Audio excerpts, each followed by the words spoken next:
بسم اللہ الرحمن الرحیم۔ ناظرین، کتاب ہے سیرت النبی صلی اللہ علیہ وآلہ وسلم۔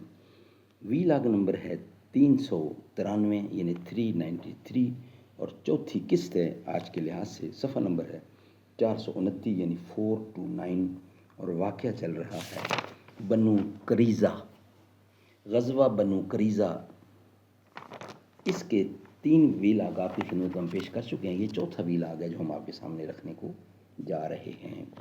ناظرین، ہماری کوشش ہے کہ روزانہ کی بنیاد پر کم از کم ایک ویلاگ آپ کی نظر کیا جائے۔ اس کتاب کے رائٹر ہیں مولانا صفی الرحمان مبارک پوری رحمۃ اللہ علیہ۔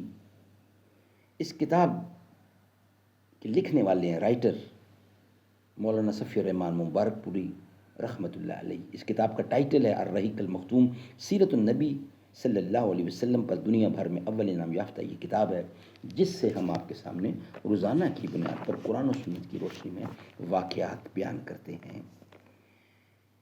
الرحیق المختوم، رابطہ عالم اسلامی مکہ مکرمہ کے زیر اہتمام منعقدہ سیرت نگاری کے عالمی مقابلہ میں اول آنے والی عربی کتاب کا اردو ترجمہ ہم آپ کے سامنے رکھ رہے ہیں۔ نحمدہ ونصلی علی رسولہ الکریم، بسم اللہ الرحمن الرحیم۔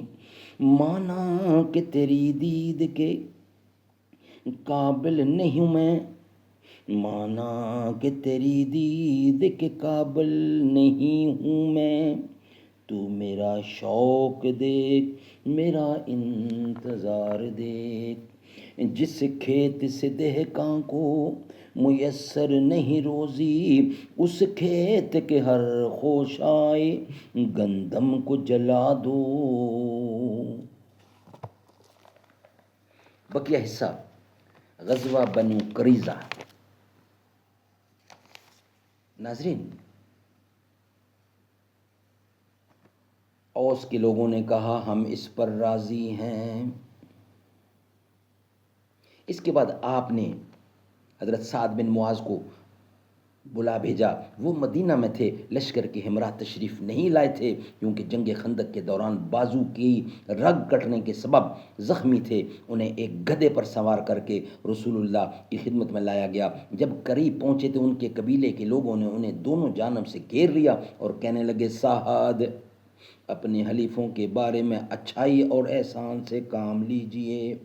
رسول اللہ صلی اللہ علیہ وسلم نے آپ کو اسی لیے حاکم بنایا ہے کہ آپ ان سے حسن و سلوک کریں، مگر وہ چپ چاپ تھے، کوئی جواب نہ دے رہے تھے۔ جب لوگوں نے گزارش کی بھرمار کر دی تو بولے، اب وقت آ گیا ہے کہ سعد کو اللہ کے بارے میں کسی ملامت گر کی پرواہ نہ ہو۔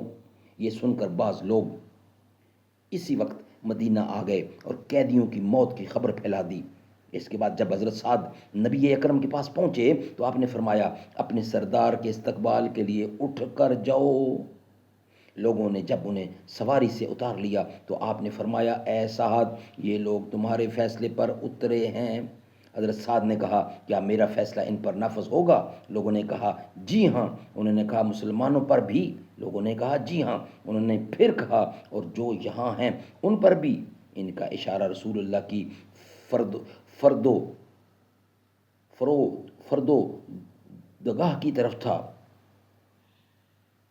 فرودگاہ کی طرف تھا، مگر اجلال و تعظیم کے سبب چہرہ دوسری طرف کر رکھا تھا۔ آپ نے فرمایا، جی ہاں، مجھ پر بھی۔ حضرت سعد نے کہا، تو ان کے متعلق میرا فیصلہ یہ ہے کہ مردوں کو قتل کر دیا جائے، عورتوں اور بچوں کو قیدی بنا لیا جائے اور اموال تقسیم کر دیے جائیں۔ رسول اللہ نے فرمایا، تم نے ان کے بارے میں وہی فیصلہ کیا ہے جو 7 آسمانوں کے اوپر سے اللہ کا فیصلہ ہے۔ سبحان اللہ۔ حضرت سعد کا یہ فیصلہ انتہائی عدل و انصاف پر مبنی تھا، کیونکہ بنو قریظہ نے مسلمانوں کی موت و حیات کے نازک ترین لمحات میں جو خطرناک بدعہدی کی تھی وہ تو تھی ہی، اس کے علاوہ انہوں نے مسلمانوں کے خاتمے کے لیے 1500 تلواریں، 2000 نیزے، 300 زرہیں اور 500 ڈھالیں مہیا کر رکھی تھیں، جن پر فتح کے بعد مسلمانوں نے قبضہ کر لیا۔ ناظرین، یہ ویلاگ یہاں ہی کمپلیٹ ہوتا ہے۔ نیکسٹ ویلاگ میں انشاءاللہ اس کا بقیہ حصہ رہتا ہے، وہ ہم آپ کی خدمت میں رکھیں گے، مگر نیکسٹ ویلاگ کی صورت میں۔